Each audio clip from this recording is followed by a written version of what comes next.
do you want to just start with saying who you are and what it is that you do?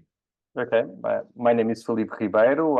I'm a researcher at MARE, at Marine and Environmental Science Center at the University of Lisbon, and I've been working with freshwater fish conservation, and uh, and most of my group deals with invasive species as one of the leading causes of threatened or of threatened sea of of native fishes. And so it's for freshwater is the second uh, reason that leads to extinction or that threatens a lot of the native fishes in freshwater ecosystems worldwide. So it's really an issue. And we have been working mostly with the European catfish, the European perch as an invasive species, the pike perch as well as an invasive species. And we work mostly in Portugal.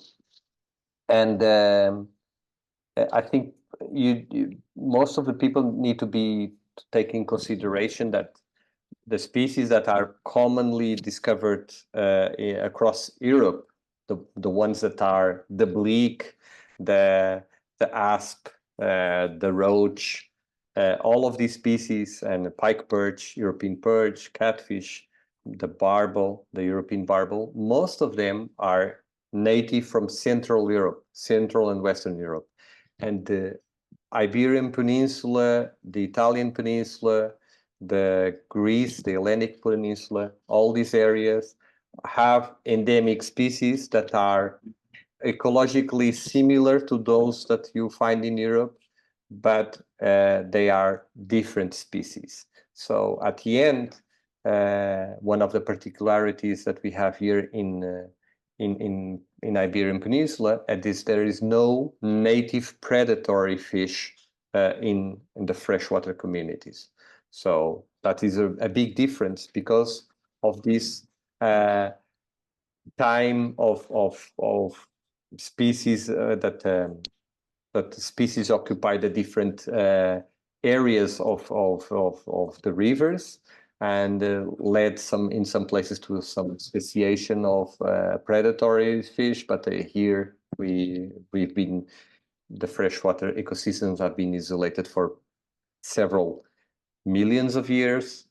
And so it's we don't have originally native predatory fish like pike, neither pike perch, neither European catfish, neither perch, so neither the asp. So all of that is devoid. So there's a empty niche or a vacant niche that we don't have these fishes, these predatory fishes. So when these invasive species come in, they're basically running riot, are they? Because these species that are present, they're not used to avoiding predators in that way. Correct, correct. So there's this line of research that some of the invasion biologists are working on it. It's like the nativeness, I think, nativeness. And Yeah. so Yep. basically the native fish are unable to recognize a predatory fish. So they just arrive to a pike or a pike perch and they don't swim away. And so at the end, they are easy prey for them. So in some cases, it seems to happen like that. Obviously, that there is native predatory animals like some of the cormorants or the otter. So I think these animals have some avoidance and mechanisms, obviously, because they are persecuted by natural predators, native predators. So I imagine that also there should be some avoidance, but at the end, we cannot exclude this. So when we have predatory fish, non-native or invasive fish, that could be cause a significant impact on fish communities. What is the live predator project that you're involved with? Yeah.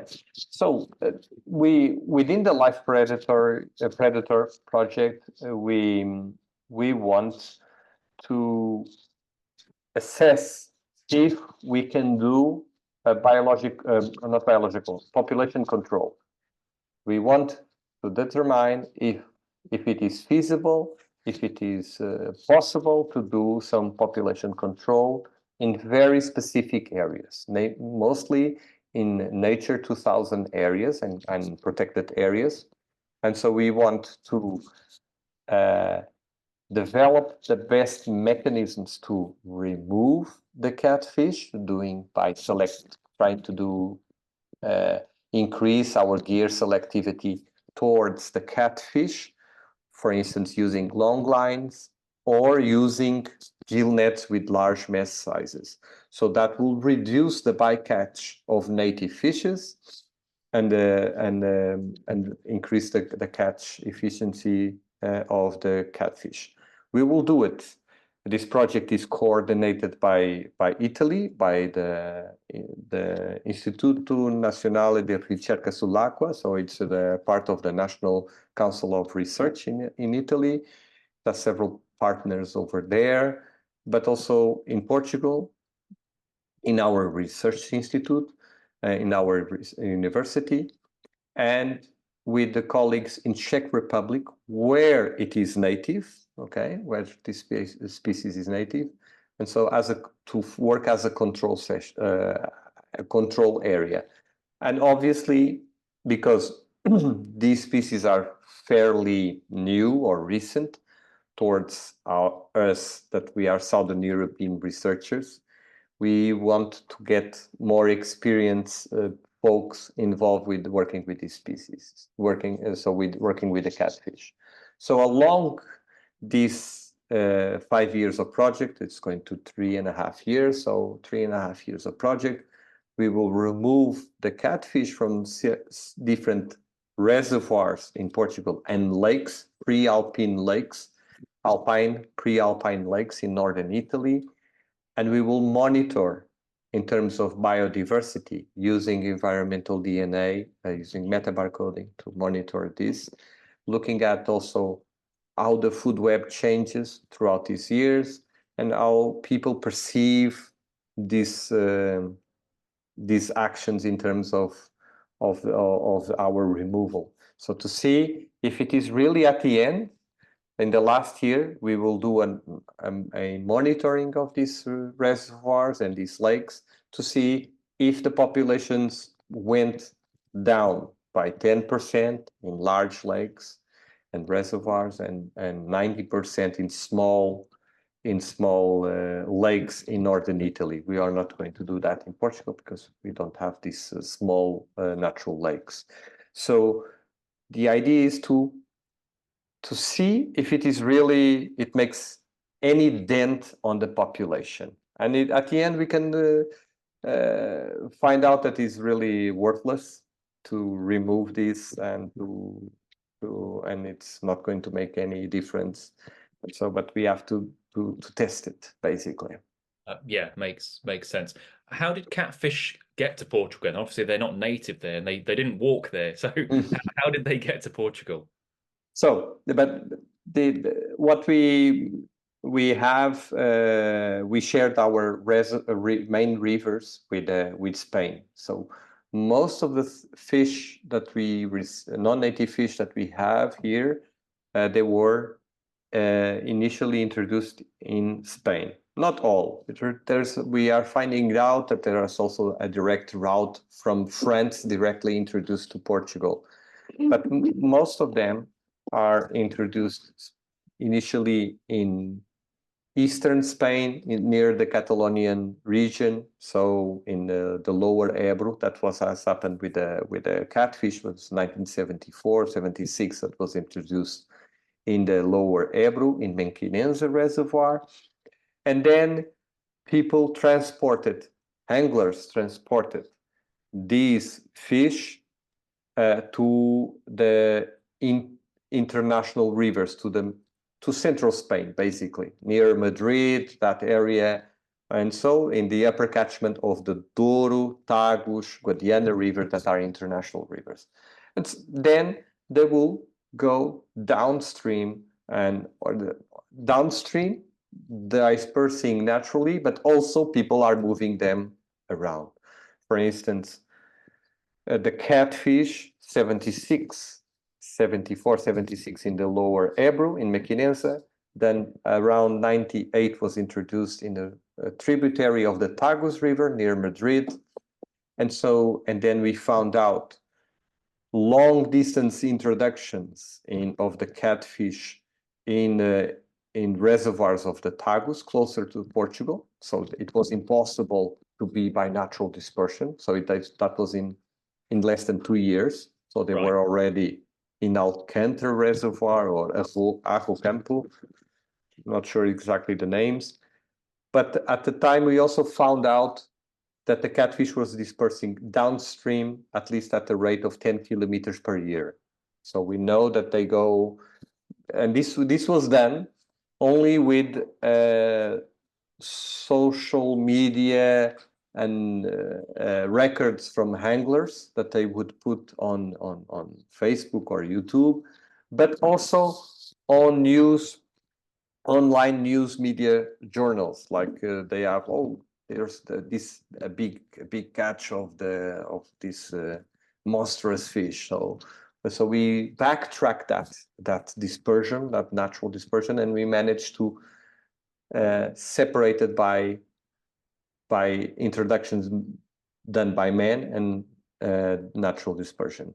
So because most of the motivations behind the anglers is because it's a large fish. So it's really can reach up to 2.8 meters, 120 to 130 kilos. So it's a trophy fish, as you probably know, obviously. Yeah. So that is really their motivation. It's to be more attractive for trophy fish. Because am I right in saying as well that typically these catfish in southern Europe are getting much bigger than in their native range, like where you'd find them naturally, they're not getting quite to the sizes that you're seeing them in Italy and Spain and Portugal. I do not know that. You know, okay. I think there was a record in Italy. I think the world record is in Italy, done by a angler. I'm not sure. I'm not sure about if it is really true or not. Okay. If it is. I think the thinking was that because it's warmer and there's lots of food, they grow quicker. But yeah, I wasn't sure if there was any research into Yeah. that may just be anecdotal. Yeah. But so if you think about it, um, normally a winter in Czech Republic, the water temperatures are below 4 Celsius degrees or around 4 Celsius degrees. They freeze on the surface in normal years. Here, the coldest that it gets, the water, it's 10 Celsius degree. That is springtime in Czech Republic. Okay, so and in the summer reach up to 19 to 20 Celsius degrees. So in Portugal, we get temperatures in the main stem of the Tagus River around 22, 23 Celsius degrees. So it's highly, we expect that the catfish will be more active throughout the year, and their energy demands is also higher, and so there will be more proactive, or they need more energy and they will grow faster, etc. We don't have any information about growth patterns yet. Hopefully the next couple of years we'll have someone working on that, but we don't have it, no information. To tell you, the largest catfish that we collected in Portugal is around 2 meters, 68 kilos, something like that. Wow. Yeah. So it's still a little bit away from the 2 meters, 2.8 meters. But yeah, that's more or less the national record that I would call it for Portuguese freshwaters. Do you know what size prey they're taking? Like, can they take quite large fish or large animals? Yes. Yeah. So we've been uh, so we've been working on that for several years, and because I think it's an essential piece of information to do communication, and we are doing a lot of communication on social media, fishermen forums, and also fishermen or anglers Facebook groups, etc. And so I didn't want to be how do I say, to try to say, look, in Spain or in Italy, they are highly predatory fish and they are killing whatever, etc. Because it's a different context and I don't know. Okay, so we started to do an initial study, very, very, very limited samplings. And so it's about 40 fish in two systems, 30 to 40 fish in two systems. One that was reservoirs, so artificial water bodies, and the other one was the lotic system, so the 120 kilometers of free-flowing waters in the Tagus. And so what we found is that in reservoirs, they eat the red swamp crayfish mostly, okay? And they eat some carp, some large carp and large barbels, okay? So we would expect that their impact on native fish are somehow negligible. Okay, so it's not really that strong. Okay, but in that sample, we did the largest fish that we had was around 1 meter. So we missed totally the large fish. Okay. Another thing that happens is with the catfishes is once we get the catfish on the net or with electric fishing, they immediately vomit. So it's quite often so that then we will see empty guts. So we have a high percentage of empty guts, 30 to 50% of empty guts. So it's easy to say, okay, there's no impact because they always have their empty stomachs. Okay. So we will did a second study that I will explain you later. On the lotic system, in this initial study, we started to see that they don't eat crayfish. They eat a lot of shrimp, okay, river shrimp, okay, but it's really something what really, I don't know, I don't know if you've been in Iberia or in Portugal, well, it's in Portugal, Spain, but before you start to eat a meal, you eat a lot of olives, normally olives Yes, and yeah, yeah. so, but what really feeds you, it's the steak or the fish that you have on the plate. So they could be eating a lot of small shrimp, but in reality, what they're getting more energy is from the large fish. So Yeah. we got a big variety of praise on their stomach, and this is for a traditional approach, like looking at the stomachs, at the guts. But we started to see shads, eels, lampreys, barbels, mullets. So it started, especially the first three, we were a little bit concerned. Well, the shad, the eels, and the lampreys, because there is a fisheries here in Portugal for that. And so there's a lot of commercial fishermen that really fish for them and live from this. So it was an extra threatened pressure, threatened sea pressure, another pressure, human pressure, not human or natural pressure. We did last year, she just turned in, a master student of mine. She looked at the gut content analysis only of the Tagus River on the Lotic section, and also she looked at the intestine content, so at really what had that in their feces. And she studied it throughout metabarcoding, molecular technique. So what we found is that 1 in 3 catfish eats always European eel. Okay. Well, it would only eat eels. It eats. So we have the frequency of eating eels. At least 1 in 3 One in catfish three. they eat eel, and the other prey. Okay. I'm with you. I'm So with you. so with let me go backtrack a little bit. So why did we use molecular techniques?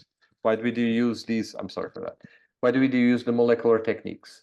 We use the molecular techniques because when we catch them, they vomit. So we get a lot of empty stomachs. So we started to look at the molecular techniques, and especially because you have the larvae lampreys, the ammocytes of lampreys, and small the glass eels coming in that are easily digestible, and then we don't see them in the guts, or they vomit during them while we are getting them to the boat.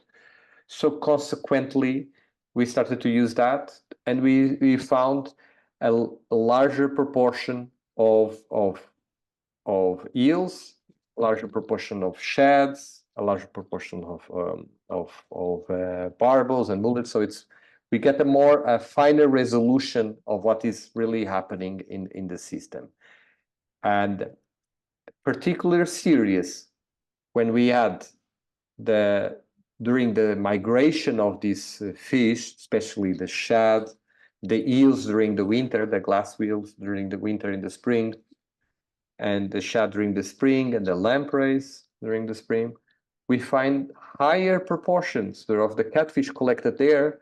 For instance, the glass seals during the winter months, and it was up to 60%. Okay, 60%, one in every two catfish would eat eels during that period. Okay, so for the shads, it was 40%. So it was roughly one in two. So they are really directly preying on these animals. So it's really, and because they are our how would I say, more recognizable fishes that inhabit our river systems, people they start to be concerned. So then you have there's a cultural heritage towards the eating lamprey during lamprey season, eating shads during the shad season. So a lot of municipalities live from these gastronomic fairs around these diadromous and anadromous fish. So that is and it starts to be an issue for cultural services. So potentially catfish could be impacting local economies then in that regard, if they're eating a lot of these fish that people are relying on commercially. Yes, I don't have any doubt of that.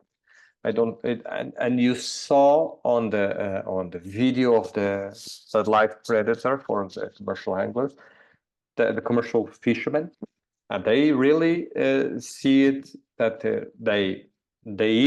they know that they eat their prey because it's a top predator, so it's really, there's no natural enemies, and they they also are very difficult to handle on the boat. Okay, so imagine you take a fish with 60 kilos or 70 kilos from a net. It's not easy. It's a dangerous thing because if you fall into the water, you fall directly to a net. But what really happens is that the nets get completely destroyed. So each net costs 200 euros to so they started to see that it is an issue. Okay, it starts to then I think because of their dimensions in some of the areas around the river, the Tagus River, that is like there are park areas or fluvial beaches. So you have like areas where people go for summer, for bathing, etc. And some people started to see the catfish, especially in the one or two localities, and started to wonder, well, if this does any harm to us. And so they started to be like, maybe I'm not very comfortable with leaving my kids there.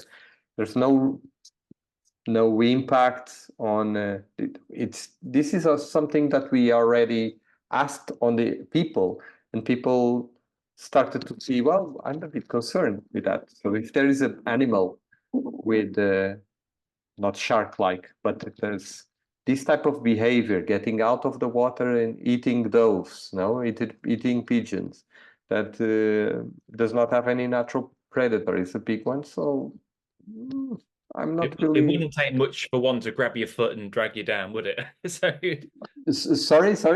it wouldn't take much for a big catfish to grab your foot and drag you down.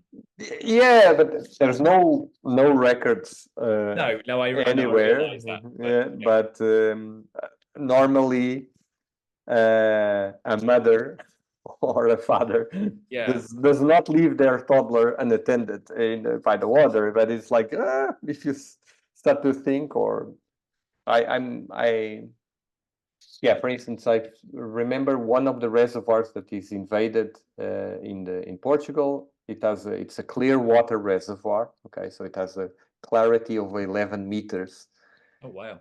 and so you have these swimming pools that are floating swimming pools, so that people have it, and so there's a net, obviously, okay, but once you go outside to jump to the water and you look down, sometimes you see some of the catfishes, and it's just like so it's a bit you wonder. I don't know. Yeah. Yeah, no, I know what you mean. It's something to think about when you're doing it. And you mentioned earlier that the Iberian Peninsula has got lots of endemic fish species. So these are at particular risk from catfish. Like there's a concern. Is it that you've got quite a few species of barbel? Is it that are unique to that area? Like, I mean, are they being hit hard by catfish? Yeah. So let me see. I need to see here my. So for this study of my master student, what she did was that um, one in on overall over 200 different catfishes that were analyzed. One in four catfishes ate barbel. Okay, so we know that is in the Lotic section of the Tagus River. If you move towards the reservoirs, the barbel is the only native that is really more persistent in this reservoir. So it could be also similar to there. What we have found in Spain is that there is some footage of the catfish that they basically ambush. The catfish ambush the barbels when they get out of the reservoirs or the main rivers to spawn. So I don't know if you have seen that image, Oh, that video. I'd love to see it. If you've got a link at some point, I'd love to watch that. Yeah. Yeah, I was sending it to you. So basically, you see that the barbels are spawning in the at the end of a reservoir where you have a little river, a little creek, and so they are just using that riffle area to spawn. And in the area that is a little bit deeper, just before that little jump, it is packed with catfish. It is really packed, and you see a barbel that jumps to the riffle and then it doesn't manage to overcome the obstacle. It's a small thing, and then you see the catfish like trying to eat, and then you see the barbel swim away, but it's like a mass of catfishes. It's really brutal, and it's really Like and crocodiles almost. yeah, it's really it is our colleagues from France, so Frederic Santol, already showed that they learn where are the preys, where are the aggregations. They learn when to prey for shad. So there's a video and there's a paper that they publish where you have night footage of the shad spawning, so on the surface, and you see the catfish eating it. Probably you saw that. Sure, but I can send you the footage Yeah, as yeah. well. Send it. Oh, yeah. Yeah, and they also saw that the catfish on the fish passages for salmon in the Garonne River, they aggregate on the top of the fish passage, or sometimes they get inside of the fish passage. So you have, while a salmon or any migratory fish in an area that is very limited, trying to overcome an obstacle, and then you have a giant mouth. So Yeah. like, I think I have seen that one because it was caught on a camera, I think, in the fish pass. And there's yes, salmon go by, and this bloody great big catfish goes nuts. Trying yes, exactly, out. exactly. So they have an ability to learn to where they have more food or easy prey. What we found, for instance, what we've noticed for Italy. No, so I'm going now to the Italian case in the lower Po River. There's a study that they sample the same sites for decades. So along 3 decades, so they had 3 or 4 years that they sample along 3 decades. And at least after the invasion of the catfish, 2 native fish disappear, okay? So they don't present any cause-effect relation to any testing. So, but they say on the abstract saying like these species disappear because of the catfish. It's the only part that you see on the paper that they disappear in fact, but they point a guilty one. But that is that could be for many different reasons. But it was really but they probably contributed to it. Certainly, I would for sure. And yeah. So ultimately, then, are you hopeful that something can be done? Do you think you'll ever get rid of catfish from Portugal, or No, no? no, You're smart.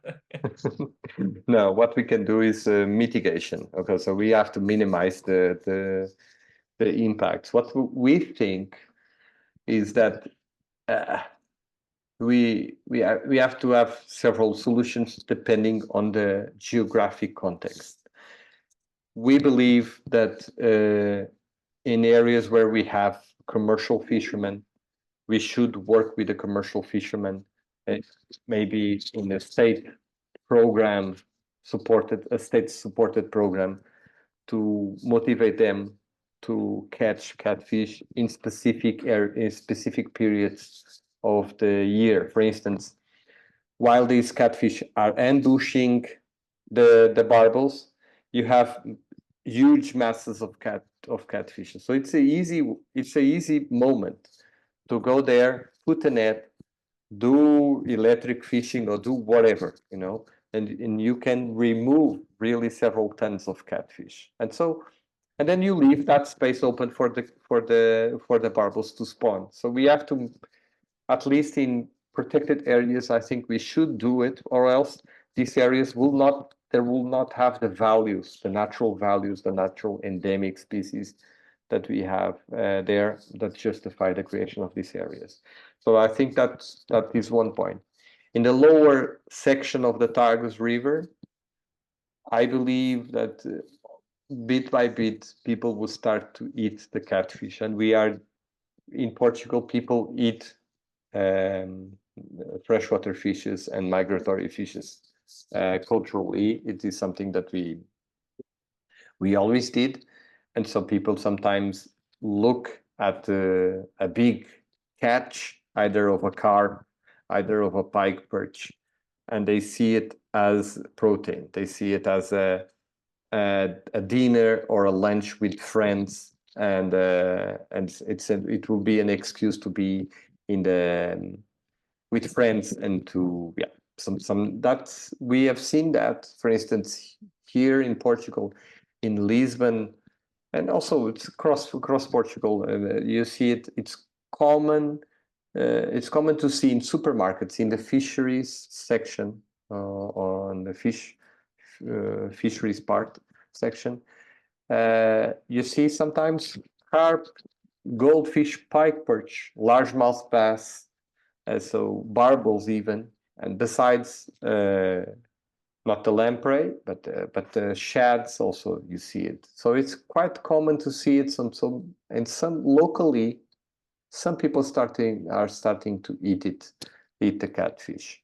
There's an issue that nobody really knows about any contaminants that exist in this meat. Yeah, because they're going to be eating lots of other things, and it'll build up inside of them. Yeah, but luckily, I think there's not much industry in Portugal, so not like in the Louro, in the Ebro River. They found that high contaminant load in the mercury, I think, and other stuff. Don't remember exactly, but in the lower Ebro, so it's not really a good solution. But I think it could be. It will take a long time because catfish meat currently in Portugal it doesn't worth anything. Okay, so people once in a while sell it by €5 a kilo or something like that. A pike perch that is also non-native costs 10 euros a kilo. Okay, a big pike perch. Sea lamprey can cost up to 80 to 120 euros an individual. Okay, so it's quite Wow. valuable. Eel, 30 euros a kilo. Okay, shad normally base price 10 euros a kilo to 15 euros a kilo. So you can see that carp, for instance, 5 euros a kilo. Okay, so native fish, diadromous fish, worth more than non-native fish. So it's not going to be a big incentive for commercial fishermen to go for them. But I think, given that the stocks of non-native of diadromous fish are going down, so it's really they will gradually change to other for the non-natives. So Yeah. I think I think we population control, mitigation, that is the key words to answer your question. Sorry, I take long. It's fine. It's and and in small cases, eradication might be possible in small lakes, in small reservoirs, but um, I think sometimes it's really demanding in terms of permits, in terms of in getting all the stakeholders involved, and sometimes it's really challenging and takes a lot of time to do that so yeah. efficiently. And so, yeah, I think we will have to live with it. Yeah, that makes sense. So my final question then, Philip, is have you eaten Wels catfish? Yes, I've eaten Wels What's catfish. it is it any good? What's it like? Well, it doesn't have much flavor. It's a really neutral flavor. I Okay. would say if you have eaten any catfish, for North American catfish, I think it's commercially sold in supermarkets everywhere. Also from the other Asian catfishes are also the same thing. Yes, yeah, we get So get bassa occasionally. yeah. So I haven't. I think it's in a gastronomic point of view, it's a very easy fish to work with, to Okay. increase the flavor. I ate it in ceviche. I ate it grilled. I ate like battered with fried. So and it's we like it. I think also in the sort of like a fish soup, like Okay. also so the best, I think the two best ways that I ate it was with fried and with ceviche, and I think it was really I I don't I'm okay with that in eating. I think there's this double-edged. It's a double-edged sword. So this is really introduced in Portugal in two river systems. If we promoted to eat it, other commercial fishermen from other regions, and it starts to be economically advantage, people can move it around. But I think the main reason, the main reason for people to disperse it, it's the anglers, it's the trophy fish. Okay, and that I think that is the point. Okay. Yeah. I want to say one thing that I think it's missing, and it could be very important for you. So we did inquiries to anglers. How did the Portuguese anglers perceive the catfish? If they find it good, they were good for their sports fisheries, if it was good for if it was neutral or not, if they believe that they had the impact on native fish communities. Okay, and if they wanted, okay, if they really wanted the catfish, if they really prefer the catfish, and that this is really different from what we found in the Ebro and in the Po River. Okay, because of the novelty of the catfish here in Portugal, and because of our cultural heritage towards the barbels, the eels, etc. And again, also because many of the anglers fish either for barbels or mullets, or fish for predatory fish like pike perch or largemouth bass. they see it as a top predator, as the catfish, as a, a species that will threaten their activity and will threaten their cultural knowledge and their emotional knowledge, their emotional link to the nases and the barbels. So they see it as almost like, and generally what I would say that 80% of the anglers, they don't like, of the Portuguese anglers in Portugal, we did more than 400 interviews. These people don't want the catfish, okay? Only a small margin of 10% of the anglers that they disregard any impact. They say, no, there's no negative impact on native fish communities, and that they are really fun of fishing for the catfish. So my question for them, my question for the anglers that really like it, is really, can we completely endangered and undermine our cultural heritage and our natural values only for 10% of the people that really fish for them? Okay, and that is not fair. That is really not as a person that sees as a whole, the ecosystem as a whole, and with multiple services, and I think that is the take-home message, because most of the people don't,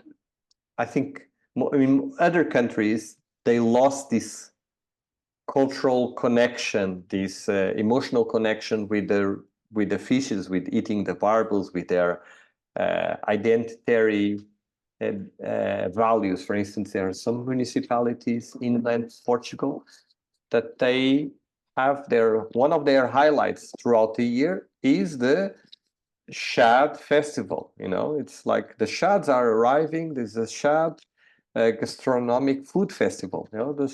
So that brings a lot of people there, and they see it as theirs. If you have an extra pressure of non-native fish, that is really something that they will lose it. Yeah. So that's more or less. There's a lot of how do I say, psychology, Yes. Yeah. and like I cannot say, if you are a guy that likes a lot to get trophy fish, I cannot say all these arguments that I told you are worthless, because it's not rational, like it's not having a big fish, a lion, like for me it's horrible, but it's horrible. But it's like, but having a big fish, it really increases my morale, my it's an ego boost, my ego, and I am the best fisherman in the world. This is not rational. I cannot argue with this person, with nobody. Okay, but it's good to see that most of the fishermen in Portugal, they recognize that it's a trophy fish, but then at the end they say, well, this is probably not good. Yeah. It's a predator. It's a top predator. Nobody wasn't going to eat it. There will no natural enemies, and will lose it at the end. Well, I suppose that's really good for you because even if you did all this work to remove them, but if the fishermen and the public weren't behind you, then what's the point in doing it? So that makes sense. Like so here in England, for example, like we don't really eat freshwater fish. It's almost non-existent. Occasionally trout. That's about it, and it's a really weird concept for a lot of English people to get their head around for eating barbel and another fish, even though they're all fish. Why wouldn't you eat them? But we're just a bit weird like that. We don't eat them. Yeah, the other aspect is that even for a fisherman anglers that go for predatory fish like pike perch and largemouth bass, and so bass fisheries is a big angling business, is really a big issue worldwide. These are highly specialized anglers. Okay, so they go for top predators. Many of them also like to get the catfish, but those that really like bass, largemouth bass, they also are not really very keen on having the catfish. Okay, for instance, we found in the Tagus River bass, largemouth bass, on their stomachs and in the intestine. Okay, so although it's not really an abundant species, we noticed that they eat whatever, you know. So so to tell you, in 34 different species, we found 30 species in the in the All right, stomachs. but they'll eat anything. They will eat anything, and we found cormorants, and so the blackbird, so some mammals, some small mammals. So they really, it's whatever it's available, they would eat it. Okay, so once those preys run out, they will move to the next one. So and then to the next one. And so if you see on the leaflet that I sent you, and I will send you after the videos, um, they you have you have like the fisherman inquiries answers on the on one of the sides, so you can see more or less. And if you want more, I can we can send you a draft version of a paper that we submitted, but it's we have been working on it so that you can see how people perceive it and what would be um, their main Yeah. their main interests. I don't know. It's for me. It's I'm totally keen of sharing information. That's really my motive, and I like we need. It's part of my business. Okay, not only publishing papers that we do it, but it's not really as often as we want. But I think I need to justify towards the public why they are paying me, and to say to do some knowledge transfer. You know, so Yeah. that is really my part of my job description, I think. Yeah. No, that's all great. Well, look, I appreciate you taking the time to do this, Philip. It's been really interesting, and there's definitely some bits there that I've learned and I can use. So yeah, no, thanks for coming on.